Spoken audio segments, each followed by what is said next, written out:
opening bell of the NFL Stock Exchange podcast. I'm Trevor Sikkema. That is Connor Rogers. Joining you guys after a week off. But Connor, it felt like it was months. It felt like it was years. I feel like I haven't seen your face and heard your voice in forever. The people have been tweeting at us, wondering where we went, if we went into hiding, if there was ever going to be a Stock Exchange podcast again. Well, here it is, folks. No, I appreciate you guys dealing with us. Our summer schedule is kind of like we said. They're going to be a little all over the place. We're trying to do at least one per week, but last week, life kind of got in the way in a lot of different ways. So we're going to make it up for you this week by giving you 2 episodes because we love you so much. Starting with today's topic, which is drafting Offensive Rookie of the Year candidates. Connor and I did this last year, and we'll go over some of the results in the draft that we had last year before we dig into it this year. But we'll snake draft it. We'll go back and forth because I don't want to just pick Offensive Rookie of the Year candidates. It's much more fun to draft, as people know here on this show. But Connor, my friend, how are you doing? I'm good, man. It's excited to run this one back. Obviously, a lot of excitement around the Rookie of the Year races, whether it's Offensive Rookie of the Year, Defensive Rookie of the Year. And it's good for us to be back, dude. We had a little bit of a break. I like that we kind of kept it mysterious for no reason really at all. We just went off the radar a little bit. We were like Mike Goodson. And Mike Goodson, ex-Jets running back that the team just like lost. You ever hear about this? They just like lost contact with him. He was literally missing from the team. Wait, like during the season? It was like during minicamp, like June. Like they signed him and then like he was supposed to show up for team workouts and they were like, we can't get in touch with him. So was he okay? He was okay. He was okay. Kind of. He had some problems like off the field, but like physically he was alive. Wow. That's like the Dennis Rodman stuff. Did you watch the Last Dance documentary? Yes, where Dennis Rodman's just like, where is he? And hey, then he's we're on supposed to WWE. It's like, which is way cooler, by the way. Way cooler. We didn't do that. We were not on WWE. We just weren't recording shows. But now we are. We're back. I was going to say, we should have not done the shows and then just posted pictures of me and you in Vegas inside wearing sunglasses, just like playing craps, probably losing money at craps, but just like out of nowhere, people are like, that's where they are. They're supposed to be. Very cryptic. Like just post like random locations, not even in the picture and with no caption on Twitter. That would have been the way to go.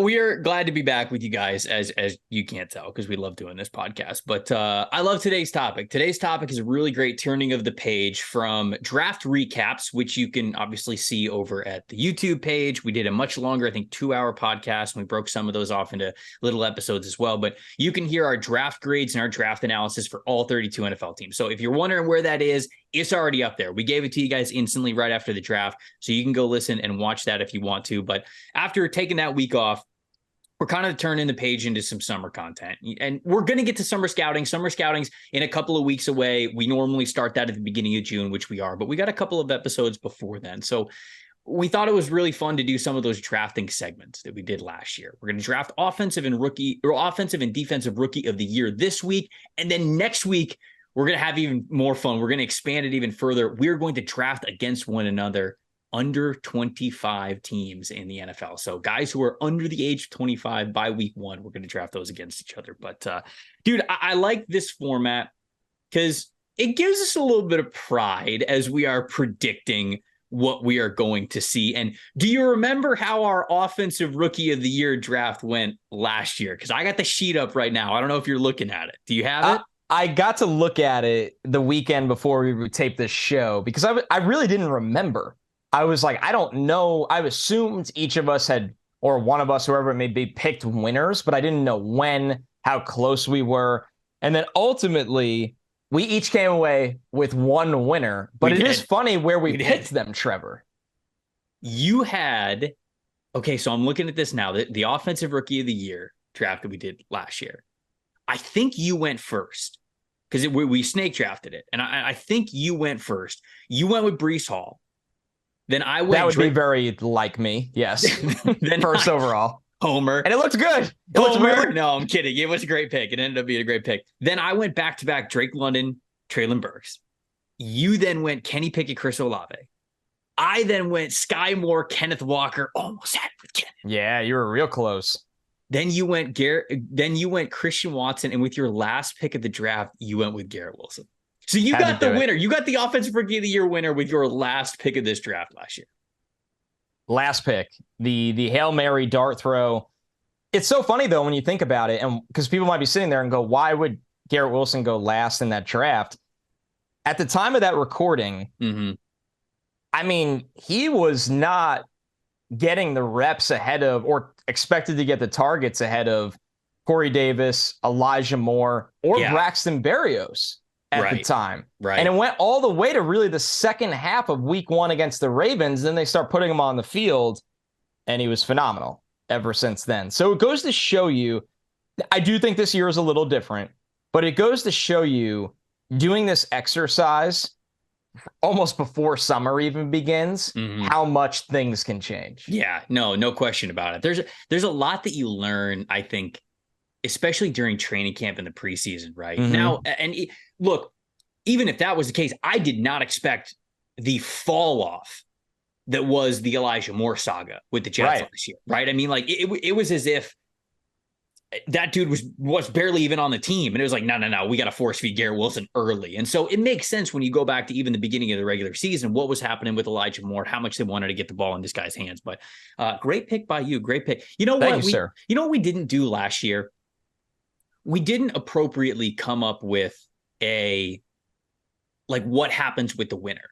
You and I just did it. You and I do so many drafts. Like we do drafts during the summer. I feel like we do drafts during the season. You know, like never revisit them. We'll place bets, but I feel like we should do something. Like you guys out there listening to the show, let us know what you think the stipulation should be. I don't know, like should I have to buy Connor a jersey or like some merchandise or like vice versa, like whatever. Like come on, I don't really want it to be a punishment. You know, like I don't want the loser to get punished. I want the winner to win something. So yeah, I like that. I would love to put the brain power of the addicts together to see what the winner should get after like a full year of you and I taking bets and people voting on teams. Like I know people are going to vote on our under 25 teams. So like that will be 1 point as well. Let us know what you guys think before we dig into it. So wanted to shout that out to him. All right, buddy. You want to take the first pick again? Or do you want the second pick? Because it's snake draft style, so it goes back to back. I think I have an idea. I think the winner of last year's gets to pick what they want to do. Oh, you're saying that just in these two drafts, the offensive and so okay. I will get to pick what I want to do for offense. And spoiler alert, Trevor won Defensive Rookie of the Year. So when we do that show, you will get to pick. That's fair, right? Yeah, no. I think that's fair. I think we should do that. I will take the first pick then, which is, I mean, come on. There's a reason this guy is going 1.1 in every dynasty draft. Why did I agree? Damn, I was like, oh yeah, this sounds fun. Let's do it. And then I realized the player that you're getting at number 1. Right. So here's my take with Bijan Robinson. Duh. Now, when you look at a lot of sports books, he is traditionally hovering, as we record this, at plus 250 to plus 300. He is a pretty heavy favorite, although not a runaway. He's not like plus 150 and everybody's a mile away, because this is an award where if you play well as a quarterback, you could definitely win it. Trevor, my take with Bijan Robinson is at the point that I think he is severely undervalued in the offensive player of the year running right now. Like he's a super, super, super long shot. And when you look at Bijan, he probably went to the perfect landing spot for his instant production. Yeah. Where you can understand they will know how to use him in a receiving and running back role. When Arthur Smith was the Titans offensive coordinator in 2019 and 2020, Derrick Henry had almost 700 combined carries in that 2-year span. Bijan is obviously a significantly more threatening receiving player from the backfield as well. And this is an offense that, with the right side and Chris Lindstrom and Caleb McGarry and the addition of Matthew Bergeron and really kind of saying YOLO at quarterback, they are going to run the hell out of the ball and scheme up catch and run touches. So now injuries, and they happen at the look at Breece Hall last year. Breece Hall was on this fast track to winning this award, gets hurt, season-ending injury. Kenneth Walker, if he starts the year healthy, he wins Offensive Rookie of the Year. Yeah, but he had the injury in camp. So that's the massive risk in picking running back for this award in May. But there's just no other selection for me here. No, I think you're right. Just going back to how much Arthur Smith clearly wants to run that offense on the ground. I mean, like you mentioned, we saw Tyler Algier be a 1,000-yard back, Crazy. and this is a fifth round rookie. And you know that they're going to give Bijan Robinson all sorts of value, not just in the run game, but in the pass game. And I think that it matters too. Maybe we're going to go over this in the next two episodes. It probably shouldn't matter as much as it does, but name and fame do go into this award. Like how highly you were selected will go into this award because if Bijan, here's the thing, and I think that early production also means a ton, especially if you were selected early. Bijan's a top 10 overall pick. If Bijan comes out and let's say he starts off super hot, like 4 straight 100 yards from scrimmage games. And NFL Network sitting here talking about how, he's on pace for this, he's on pace for that, 4 straight games of over 100 yards from scrimmage, whatever it is. Even if he has a middling year, I think from then on out, if there are just 1 or 2 or 3 games in between that point at the end of the season that he rushes for over 100 yards, his stat volume is going to be good enough, and he's probably going to win the award unless somebody absolutely goes nuclear. So I think that you're 100% right. He's already has so many things going for him. He's going to be a first-round pick in redrafted fantasy leagues, maybe going in the top 5 by the time we get there. He's the 1.1 pick in dynasty leagues, unless you're going to take Anthony Richardson for Superflex. So he already has the entire hype of the fantasy community, the hype of being a top 10 pick, the hype of being the centerpiece of an offense that could win the division. There's a chance. Yeah. I mean, it's like when you, and to your point, if he has those first 4 games that you mentioned, these odds go from plus 300 or plus 250 to probably minus 150. Yeah, you look at minus money. Yeah. So there it is. Okay, so but now you got 2 picks, which is really fun. Yeah, one of the picks I think is expected. I don't know if you would think that I would take the second guy. The first guy that I'm taking is Bryce Young, simply because he should be the starting quarterback in week 1, right? We could sit here and say, Andy Dalton could be the guy. You don't have to start Bryce right away. There's not really any part of Bryce's game or Bryce's scouting report over the last 2 years that have told me, he needs time before he starts at the NFL level. No. He just needs reps. Like, that's it. The dude's unbelievably smart, processes things so well, and he's not going to learn how NFL regular season speed happens on the bench. And that's really all you're looking for with Bryce Young. So I think he's going to be the starting quarterback week 1. Number 1 overall pick, going to be the starting quarterback in week 1. Great analysis, Trev. But because it matters a lot, though. Yeah, I just think the volume's going to be there for them, right? It's a division that's not super strong, right? If Bryce was getting plopped into the AFC East or the AFC North, like whatever it is, then all of a sudden, like, okay, you're guaranteed to play 3 really good teams twice. That's a tough ask on your schedule, and that's not even talking about some of the other divisions that you might be playing. But the NFC South in general has one of the easier divisions in the NFL when it comes to strength of schedule. So I think that the schedule's on his side. I think that the volume's going to be on his side. And I think that this is often a quarterback award, or although it's not as much of a runaway as you might think. And that's just simply because these guys, especially if they are starting early, like let's look at the last offensive rookie of the years at quarterback. Justin Herbert started early. Kyler Murray started early, right? Like these guys have had a ton of volume in their rookie seasons that have allowed them to put together enough confidence to get the votes over some of those other guys. So Bryce, simply from a volume perspective, I think has to be my pick here. I'm with you completely. I mean, number 1, like you said, he's going to start. He's pro ready. He's in a division that he could feast on at times. He has a great coaching staff. And the reality is, if you have a winning record as a rookie quarterback, you probably win. You probably win.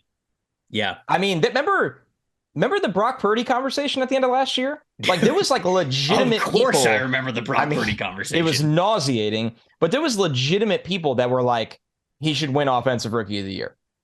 And it's like, well, no, but if he played 3 or 4 more games? Yeah, Maybe. maybe. So that's quarterback wins are a hell of a drug, and Yeah. they severely impact awards like this. So Mm-hmm. I do think I know where you're going for number 2, despite you saying I would probably be surprised. Okay, where do you think I'm going with number 2? Anthony Richardson. No. Okay.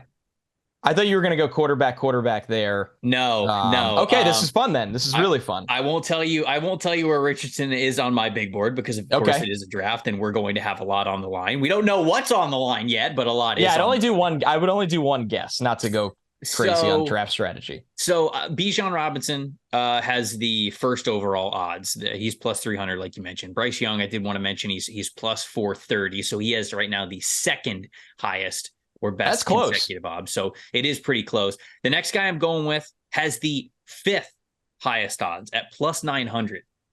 I'm going with Detroit Lions running back Jahmyr Gibbs. I'm going with Gibbs here, man. Look, replacing Jamal Williams, I think, is going to be massive in this equation because Jamal Williams had a very sneaky 17 rushing touchdowns last year. Now, some people might go, okay, well, they clearly didn't really like DeAndre Swift. They weren't really in on DeAndre Swift, seeing it. I mean, he's not even on the team anymore. So clearly that wasn't really going to be a factor. It's not like they were dying to get this guy the ball, but he still had 5 touchdowns.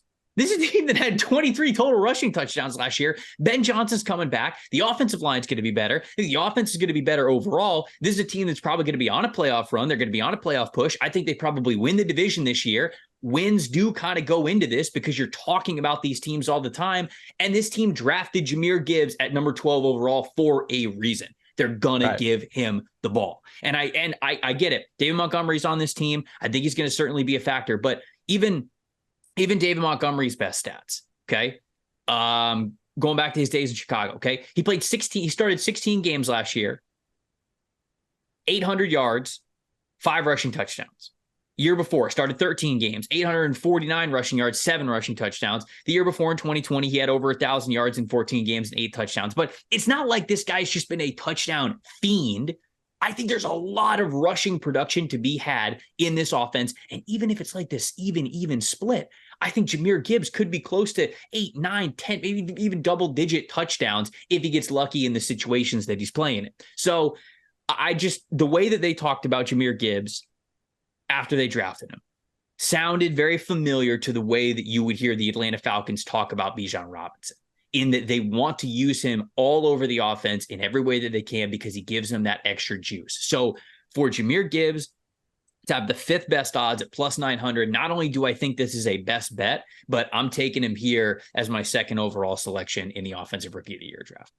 I don't think you're crazy at all. I mean, also with the Jameson Williams suspension, that's 6 games of extra targets or touches, whatever you want to call it, to go around for a guy that when they drafted him, I just went, man, they really want like an Alvin Kamara for their offense, like that role, not that player, but that role. Mm-hmm. After adding David Montgomery, where Gibbs is going to get a lot of looks, and Gibbs is really, really explosive for a team that you look at the track record, the small track record of what Ben Johnson's been able to do in this offense, and Goff being able to really get in rhythm in this offense with a good line. Gibbs could be in for a really, really big season. It's funny how we talk about, the general narrative is around Gibbs. And I think it exists because he was in the same class as Bijan Robinson. And I think if he wasn't, the general outlook on Gibbs would be much different. Because at the end of the day, I had him as a top 20 talent. And when they took him, I was surprised. But once I let it marinate, I'm like, in a class with a lot of uncertainty, the Lions got one hell of an offensive threat. Mm-hmm. So, and again, I think the passing game is going to really be able to alleviate the run game. I just think that the familiarity of Goff and Ben Johnson, the quarterback offensive coordinator duo there, is going to continue into this year. The offensive line is going to get even better. Still like the passing weapons that they have, right? And so I just think the offense in general is going to be elevated with Detroit. So I think Gibbs is going to be a big time benefactor of that. Not saying he's going to get 17 touchdowns, but shoot, man. Okay, if he gets 8, 9, 10, anywhere like that, you're talking about a ton of production for this guy. So, Bryce Young and Jahmyr Gibbs, my first 2 selections here. All right, so I'm going to go Anthony Richardson in this spot. Now, there's a lot of variables here that obviously scare you. One being that it's not a sure thing he's going to start, although he should start. Number two, obviously a player that didn't get to play an overwhelming amount in college and will have some hiccups throughout his rookie season. But a couple things. He's on a good team. He is an explosive play threat, whether it's with the deep ball or whether it's with his legs. I believe in Shane Steichen to utilize his running threat in the red zone, like we saw with Jalen Hurts, that there could be sneaky touchdown production on the ground here right away for Richardson. And honestly, it goes back to your argument with Bryce Young, Trevor. I mean, if the Colts win as many games as I think they can and Richardson's the starter, he's just going to hover around for this award. He doesn't have to throw for 300 yards every single week. He can really, honestly, he could probably throw for about 170 a week, rush for another 60 plus a week, average one throwing touchdown and one rushing touchdown in that kind of stretch. And you're looking around and going, damn, the Colts are 6-4 or whatever it is. I mean, it's just hard to leave him sitting on the board that long because of the explosive play threat that he is. And somebody that honestly I think really should start right away, but we're just not sure if that's going to happen. Yeah, I think that touchdowns are a major part of what goes into this award, right? Because not only are we trying to pick players that are in good situations that we believe are going to produce, they also have to produce in a certain way that appeals to NFL voters, the way that we have seen them vote in the past. And I do believe that Richardson, the reason why I didn't go with him as one of my first two selections, and I had him fourth, like he would have been the next guy that I picked. So we've got my top four guys off of the board right here in the first four picks. But the reason why I didn't have him a little bit higher, despite the potential volume that he could have, is because I think it will be unfair to him, the narrative that he has to overcome as a passer that might take away from some of the votes that he might normally get. Like, even if Richardson's having an okay year efficiency-wise, like even if the accuracy is pretty decent for a rookie quarterback, all things considered, you know, if the completion percentage is where it needs to be, if the turnover-worthy play rate is about average, you unfortunately know there's going to be those 1, 2, 3 plays where it will be a turnover-worthy play or it will be a bad misthrow, and somebody watching that's going to go, see, I mean, I told you he wasn't accurate enough for the league. And that is something that I just think is going to be going against him. He's really going to have to, I think, play very, very well from a rushing standpoint to overcome. And he's also going to have to play well as a passer too. So I think Richardson, if things were in a vacuum, I probably would have picked him as one of my first two selections, but I just think, unfortunately, the narrative is against him and what people talked about him pre-draft. And if you see a handful of those throws, are those the ones that you remember the most? Are those the ones that are going to sway voters? So I don't disagree with anything you said. I just wanted to throw that out when it comes to Richardson potentially winning this award for anybody who might be thinking about putting some money on it. I think you're right. This is the point of the draft where you're kind of looking at ceiling rather than floor. I think my first pick and your first pick were floor picks. And then we get to this point in the draft and you start to kind of swing for the fences of the ceiling of what the guy could be. And number 3 actually goes against that grain a little bit, because figuring out my third pick, figuring out the overall target share right away is a little tricky for this guy. But I go back to the talent and how I saw him, and I have to take Jackson Smith-Njigba here. Ooh, okay. All right. Now, okay, let's start with what's going against him for this award. Yep. He is in an offense that, illustrated by taking Zach Charbonnet in the second round, when they already have Kenneth Walker, they have added so much firepower to this offensive line. It's part of the reason probably they wanted Russ out of there. They want to run the football, and I have no problem with that. Pete Carroll is a guy that wants to lean on the ground game as much as he can, and it opens up the play action game for them throwing. And DK Metcalf and Tyler Lockett are still in this offense. And DK Metcalf probably will be for a large duration of JSN's early career. Lockett, we'll see, but still an effective football player. If Seattle says we're not going to be as run heavy as perceived, and JSN's going to live in the slot, Lockett is going to be in a vertical threatening role, but JSN's going to have a lot of short area targets to work with, he's got a shot to have a really big rookie season. I like his long-term outlook way better than his short-term outlook, but I'll still take him here because if you get one injury to Metcalf or Lockett, he's going to have a really big year. He's pro-ready. He's such a good possession threat. He's a great route runner. I think Gino will really love to have this guy to work the middle of the field. So this is definitely more of a talent pick rather than instant role outlook for JSN. Yeah, and he's gonna contribute right away. He has to. I mean, it's just a matter of how much. And I think that you're right. It's a little bit of a floor pick with JSN because they're going to put him in a situation where he's very comfortable, I think, in the slot, he's good, right? And they're going to keep Lockett off the line of scrimmage. And, when they go to just two wide receiver sets, I think, of course, it's going to be Metcalf and Lockett in that instance. But when they go to those three wide receivers, I think Smith and Jigba is going to play a lot in the slot. They'll use Tyler Lockett as more of a flanker because he's more experienced. They can play him to the outside just off the line of scrimmage while Metcalf can play on the strong side. But I do still think it's a good pick. Like, I think that with the projected volume that Smith and Jigba is supposed to get, if the rest of the class around him just doesn't light the world on fire, again, Seattle could be a big headline team. We could be talking about a big three of their wide receivers, and Smith and Jigba is going to be one of them. So you're going JSN there. I'll go with the other receiver. And I'm curious, were you debating between Smith and Jigba and Jordan Addison? Because I'm going to go. Okay, because I'm going to go Jordan I almost Addison. took Addison. And I would value Addison higher in redraft fantasy right now. I would. Yeah. Because he's the number 2. He plays across from Justin Jefferson. Yeah. This was very, very difficult for me. So I can understand it, and certainly the folks at Vegas do as well, because Smith and Jigba was plus 1,200 to win Rookie of the Year, which is 6th best odds. And Jordan Addison was right behind him, plus 1,600. And I think that's wrong. I think Addison's odds are too long.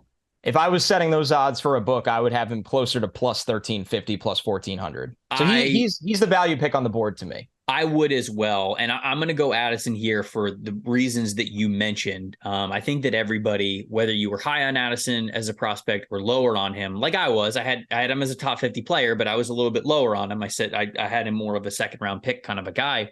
I still love where he landed. And I think that this is a great spot to get the most out of whatever Jordan Addison can be. Certainly the factor of playing on the opposite side or same side or whatever, just the same team as Justin Jefferson means a lot because all of the attention is going to go to Justin Jefferson. And it has to, right? One of the most productive receivers over the last 3 years, maybe the most productive receiver over the last 3 years, depending on what categories you're looking at. But if you're throwing a dartboard at wide receiver categories, good chance he was the most productive there. So that that's not going away. I think the offensive line is going to be better. But I do wonder what's going to happen in the running game. Is Dalvin Cook going to be out of there? There's the rumors of Dalvin Cook might not be in Minnesota anymore. So if Dalvin Cook's not there, sure, okay, you say to yourself, all right, we like Alexander Madison. Well, are you giving Alexander Madison the same volume that you gave Dalvin Cook when he was healthy? No, probably not. So you're probably throwing a lot more anyways. That means that Addison's taking that number 2 wide receiver spot and getting that volume there. He's going to see a lot of single coverage no matter where he's lined up because of the Jefferson's factor.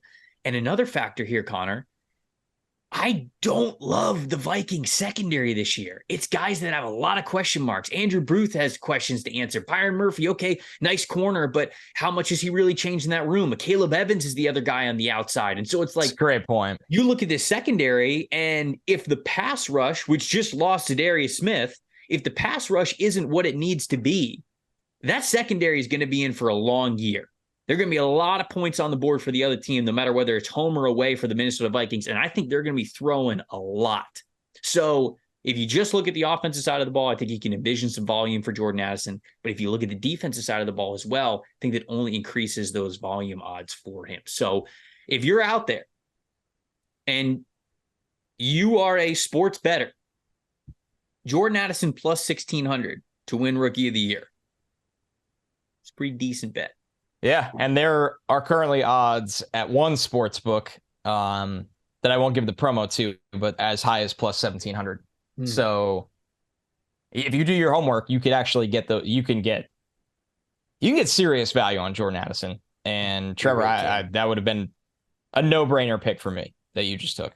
I'm torn here, Connor, for my next pick. Oh, this is where now we're in the nitty-gritty. Like there is no denying. I know there's one player out there that people are like, oh, how do you not take him yet? But I don't think it's that easy of a spot. I am gonna take Stroud.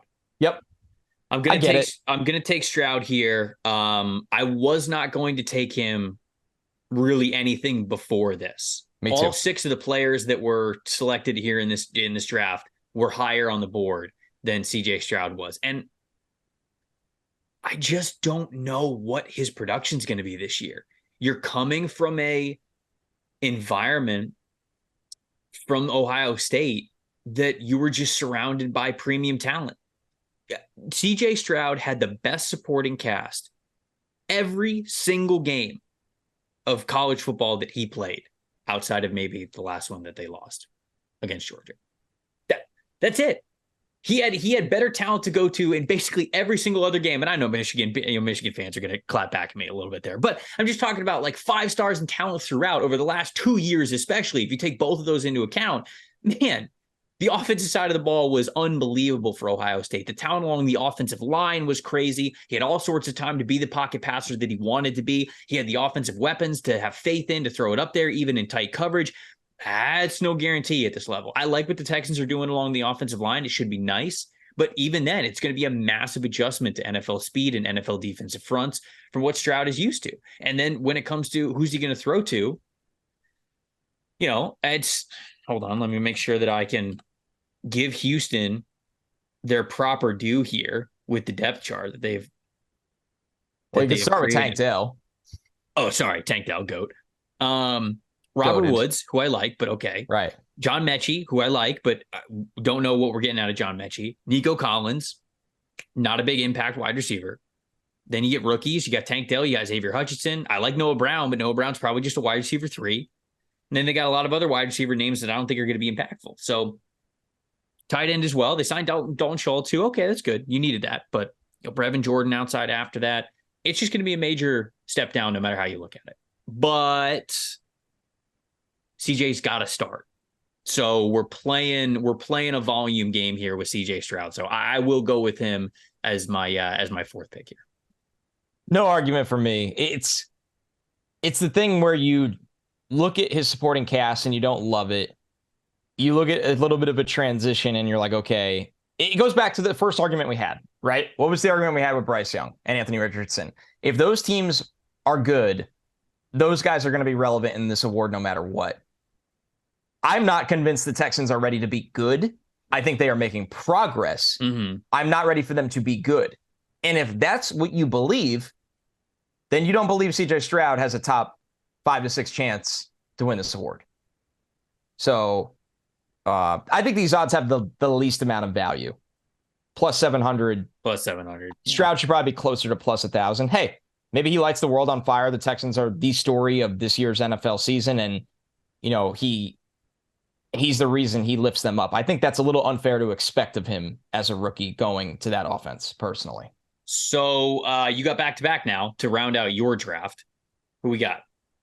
Okay, so I'm going to start things off here with Quentin Johnston. Okay, all right. I'm so curious as who your 2 picks are going to be. Okay, yeah, and I'm kind of going wide receiver darts here. Johnston is a player that, number one, the Chargers with Kellen Moore should be a team that's able to figure out how to have 3 wide receivers on the field. So I don't necessarily live in the world where I'm so afraid of Keenan Allen and Mike Williams, and there's no world for Quentin Johnston to exist. But I also kind of, where it goes to being a dart throw, Keenan Allen and Mike Williams get banged up, as most veteran wide receivers do, right? And the Chargers are a team that whenever one of those guys is banged up, you go, like, we have this conversation in fantasy all the time, go pick up blah, blah, blah, because now he's the number 2. And that's a nice role in an offense with Justin Herbert. If one of those guys gets banged up, and history tells you they probably will, that is a monster opportunity for Quentin Johnston. And this is a team that they were in 11 personnel, almost 70% of their offensive snaps last year. I think that goes up with Kellen Moore. So Quentin Johnston's going to be on the field with or without them. It's just hard for me to not take him with one of these 2 picks.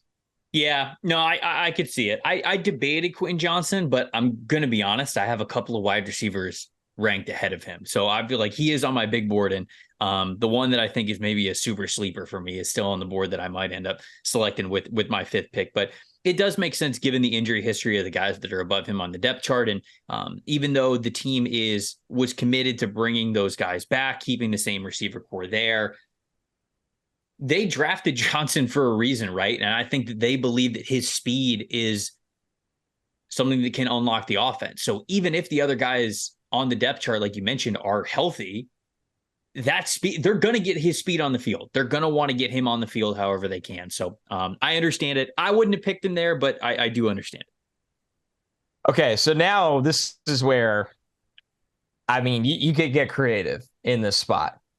I know some people are probably sitting there going, well, just take Zay Flowers. He has the same odds basically as Quentin Johnston, or in the same range as Quentin Johnston. Oh, don't take my sleeper. Don't do it. Are you taking a sleeper player? Or are you taking a? I mean, I'm taking a long shot, but I wouldn't call him a sleeper at all. Okay. I don't think you're going to take my guy. Oh man.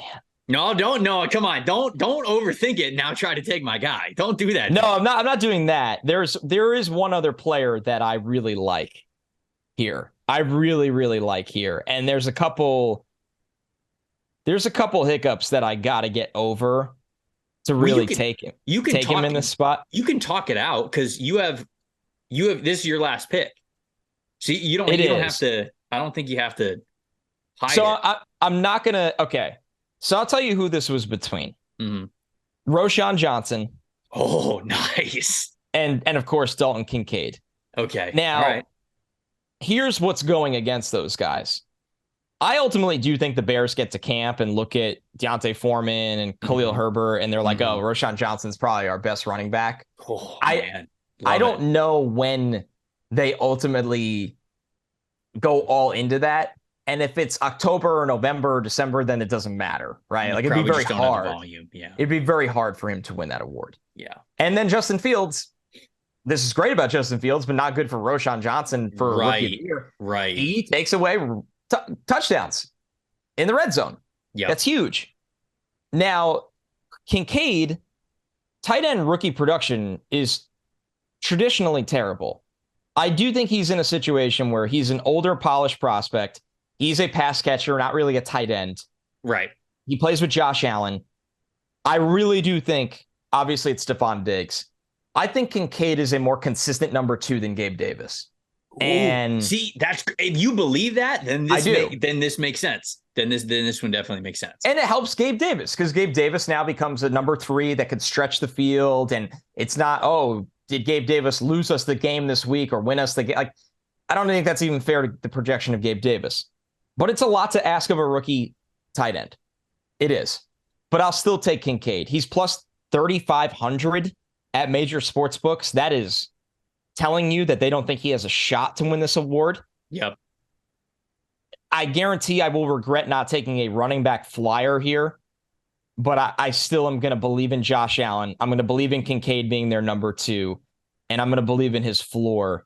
And I think there's maybe a touchdown floor there that I actually really, really like, where I'll make him my final pick. Okay. All right. So you're going with Kincaid. I saw it.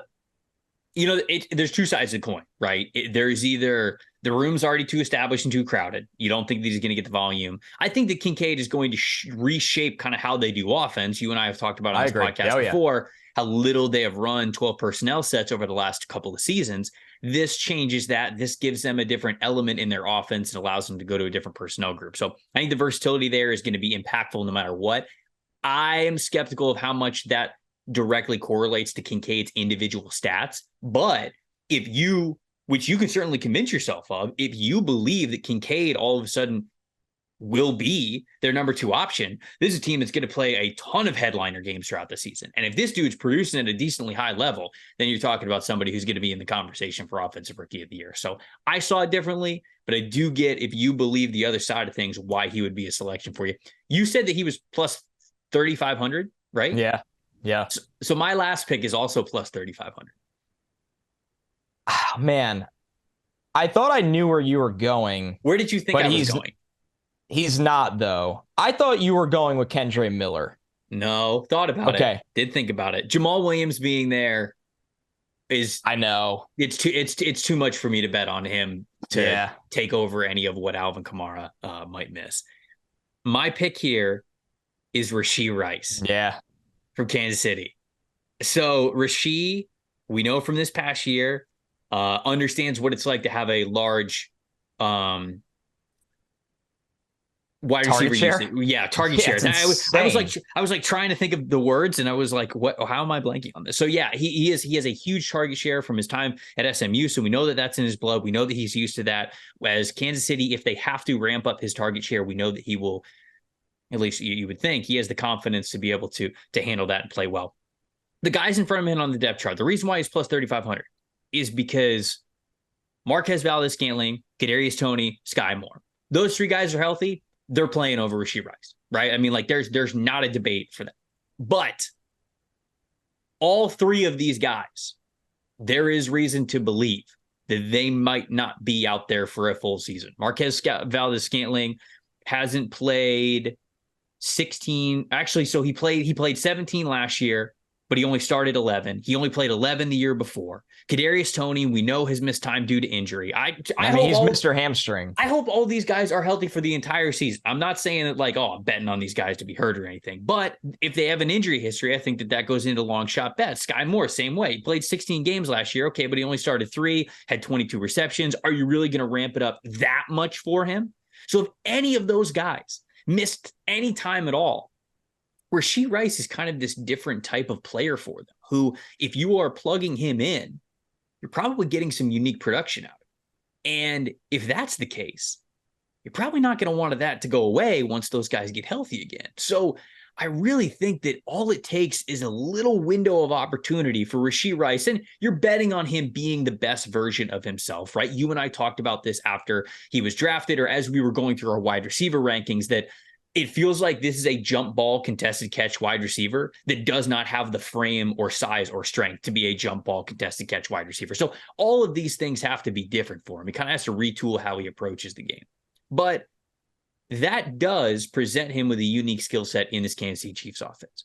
His quarterback's Patrick Mahomes. Okay. Like if he's out there and he's on the field, yeah, right. Like he's going to get a ton of their production. They're going to throw for a lot of yards. They're going to score a lot of points. They're going to have a lot of passing touchdowns, and they're going to be in every major conversation going through the entire season and making the postseason like we believe that they are. If any of those guys in front of him miss time for whatever reason, I think that there is an opportunity for Rashee Rice to really make his mark in that offense, and then one that's a high-powered one too. So that would be a long shot 3,500 bet that I'd say, hey, throw a little bit of money to it. I actually like the odds here. I don't think you're crazy at all. I mean, if you're looking for, if we're talking about biggest disparity between like what the player is pre-draft compared to what they could be because of where they went, Rashee Rice gained the most. I'm trying to really go through it in my head. I don't think I could find a better answer. Yeah, honestly. Let me look. And also, to be fair, I was probably lower on him than some. Like I had Rashee Rice with a 4th round grade. So yeah. So yeah, the answer for me would be Rashee Rice. And Rashee Rice's best skill is when the play breaks down, working back to the quarterback and jumping in the air like an acrobat and making a play on the ball.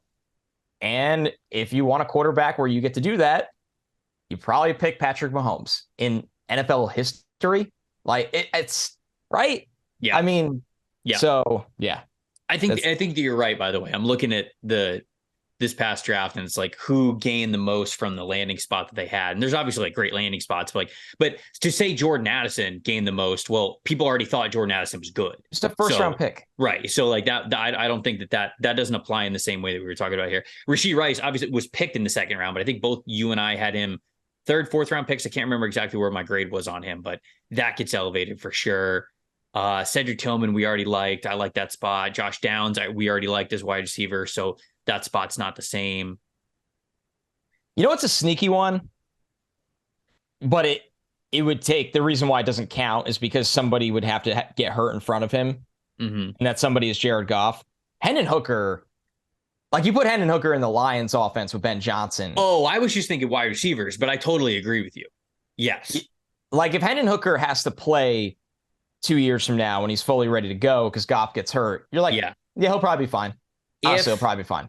If Hendon Hooker had not, like, let's say the ACL injury never even happened, and it's the same things unfold. He goes in the second round of the Detroit Lions, like same stuff. If I don't have to worry about the rehab in the knee at all, I probably would have picked him at the end of this draft. Right. Just to do it. Just to right. Do it. Because if he had to take over, he has a really good shot to win this award. Yeah, he does. So guys actually, I'll go over the ones that we did pick. That's probably a better way to do it. My 5. I got Bryce Young. I got Jahmyr Gibbs, Jordan Addison, CJ Stroud, and Rashee Rice. Connor's got Bijan Robinson, Anthony Richardson, Jackson Smith-Njigba, Quinn Johnston, and Dalton Kincaid. Guys that we left on the board. Zay Flowers. Yeah, that's the big one. I thought about Zach Charbonnet. I did too. I thought about Zach Charbonnet as my kind of like flyer Hail Mary at the very end of the draft. But I mean, Kenneth's just, even if they start to split time a little bit, Kenneth would have to miss the entire season, basically. Kenneth would have to miss time for an injury at the very beginning of the year, and I didn't even want that karma on it. So although I do like the spot for Zach Charbonnet. If he were to become the starter for whatever reason, I think that he would want more. He's become the most perplexing dynasty projection. Yeah, because you like him, and you like the spot. Player. Love the offense. But they just drafted Walker, and he was Kenneth awesome. Walker. Yeah. Oh, man. All right. Well, let us know whose group that you think was better, mine or Connor's, and ultimately who you guys think is going to win Offensive Rookie of the Year, and even what the best bet might be. Because it might be very easy to say, oh, Bijan Robinson, sure, I'm going to put my name on him winning Offensive Rookie of the Year. But go a little bit further. Give us a best bet, somebody who's not the top dog, who you think has a good shot of doing it, and explain to us why. We love hearing from you. You can do so on the YouTube channel, youtube.com/NFL Stock Exchange. Getting in the comments and liking the video, subscribing to the channel. That's the best way to keep up with what we're doing and the conversations that we're going to be having through these next episodes, of course, and for summer scouting as well. If you're listening on audio only, and if you don't have a YouTube account, at Tampa Bay Trey, at Connor J. Rogers, both on Twitter and Instagram, that's where you can hit us up and get in on the conversation there too. Connor, do you have anything else before we get out of here? I think that summed it up pretty well. This is always a fun exercise. If you're listening and wondering, Defensive Rookie of the Year version of this will be right around the corner. You won't have to wait a full week. We're gonna knock that out in the same week, so these are pretty cohesive. Like you keep hitting, Trevor, we are kind of knocking down the door. Summer scouting will be here before everyone knows it. I'm so excited, man. I'm so excited to dig into summer scouting. I've been like kind of getting the itch. Like sometimes I know at night when I like want to wind down, I end up reading. There's been a couple times where instead of like just sitting in bed with the book, I'm like, do I grab the iPad? Like, do I do it? But once you go down that road, there's no going back. There's no, you so can't. I need to finish the book I'm reading, and then I'm taking the plunge, and there's no going back. There will be no going back. We got a couple more episodes before we get to that point. Connor's obviously got a book to finish, but yeah, like he said, Project Hail Mary, phenomenal. Oh, love the shout out. Love the shout out. We got one more episode for you guys later this week. It is the second part of this. We'll be drafting Defensive Rookie of the Year candidates. I'm Trevor Sikkema. That is Connor Rogers. Until then, thank you guys so much for watching and listening to the NFL Stock Exchange podcast. We'll see you next time.